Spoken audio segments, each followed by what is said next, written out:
Although Elvis Presley's life was short, it was full of hot events, secrets, and surprises. His wide fame and his large audience led to a passion to learn more about these secrets and events that distinguished him from many celebrities during his life and until now, due to his innovative methods of music, dance, and performance. So always, you will find a lot that you may not know about the king. Elvis and American karate. Presley's embrace of martial arts resonated with working-class middle-class Americans who felt alienated from the U.S. justice system. Elvis popularized the black art form of rock and roll with a broad white audience in a racist society. And, as American literature scholar Taylor Hagood writes, he helped turn karate into an obsession among many Americans, particularly poor white people in the South. Elvis began studying martial arts while stationed with the U.S. Army in Europe from 1958 to 1960. He studied with Jurgen Seidel, known as the father of German karate, and with Murakami Tetsuji, a Japanese instructor living in Paris. In the 1960s, Elvis began incorporating his karate skills into his movie and stage performances. In a semi-autobiographical skit on his televised '68 comeback special, he fought off attackers in a karate-influenced dance. Karate's focus on discipline and avoiding violence if possible resonated with certain Southern ideals of masculinity and honor. Hagood argues that karate was particularly appealing to men like Elvis, who grew up in poverty, surrounded by the threat of violence, and who had reason not to trust the legal system to keep them safe. At the same time, karate's focus on discipline and avoiding violence, if possible, resonated with certain Southern ideals of masculinity and honor. At that point,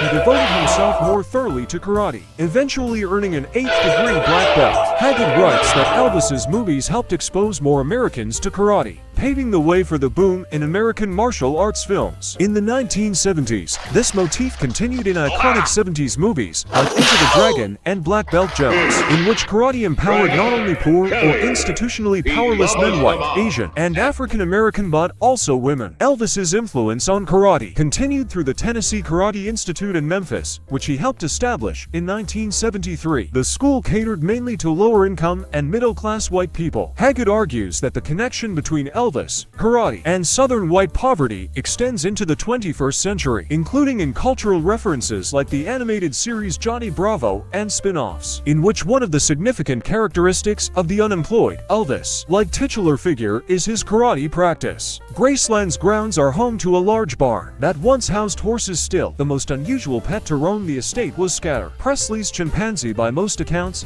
the king's pet was a pain. Somehow, Scatter's ill behavior endeared him to Presley, who dressed him in elaborate costumes. Among the many alterations Presley had made to Graceland over the years, perhaps the most meaningful was the so-called meditation garden, a secluded patch of plants and fountains cordoned off by white columns, and a pergola that he had installed in 1964. In life, it was where he loved to sit and reflect, and in death, it serves as his final resting place, although that wasn't originally the plan. On August 18, 1977, 2 days after his death, Presley was buried next to his late mother, Gladys, at Memphis Forest Hill Cemetery. However, an attempt was made to steal his 900 lb steel-lined, copper-plated coffin and hold the remains for ransom. 3 men were arrested, though the scheme was so flimsy that they could only be charged with trespassing in the cemetery. Fearing copycat criminals, Presley's body, as well as Gladys, was moved to Graceland. Today they are joined by his father Vernon, and a monument to the singer's stillborn twin brother, Jesse, as well as the singer's grandson Benjamin, and now, his daughter, Lisa Marie.